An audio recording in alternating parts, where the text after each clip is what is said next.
Now, have you decided, Heather, where you're going for the summer, your summer trip? Actually, yes, we're going to be heading to England this summer. What about you?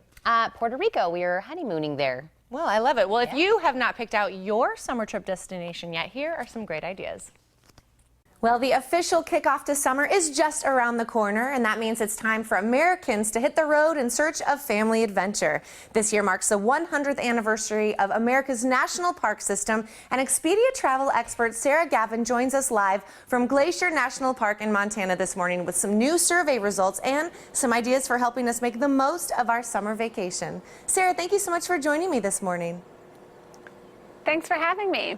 Well, I know my family is ready to pack it up and hit the road, so where should we be looking to travel this summer? You know, this really is the summer of the national parks. With the 100th year anniversary of the National Park System, this is a great time to get out there and sort of remember why our national park system is so special. I think we forget and sort of take it for granted, but there's more land set aside for national parks in the United States than there is total land in all of England. So it gives you a real sense of just how powerful and how special this national park system really is.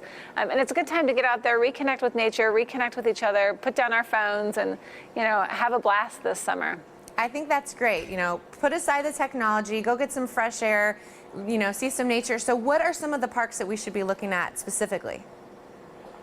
Well, I'm at Glacier National Park in Montana, and I have to say I'm pretty in love with this place, so I may never leave here. So if you want to come visit me, this may be the place to come.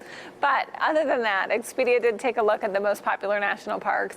Yellowstone came in as #1, Grand Canyon came in as #2, and some of the other ones that really popped to the top of the list were the Great Smoky Mountain National Park, as well as, of course, Yosemite.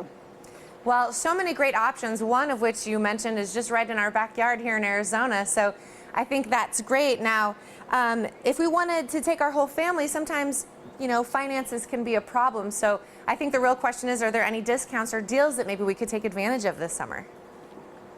Well, I've got 4 kids, so that is very near and dear to my heart. We look at sort of how do you save money on family travel all the time, and there's really 2 big things to think about. The first is always book your flight and your hotel together. So by doing that, it's the same sort of concept as bundling your cable and your internet. You know you can save money doing that. The same principle applies in travel. Same flight you want, same hotel you want, put them together, book them at the same time.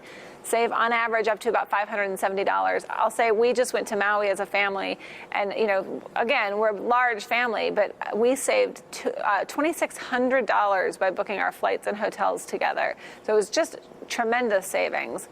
So that's #1.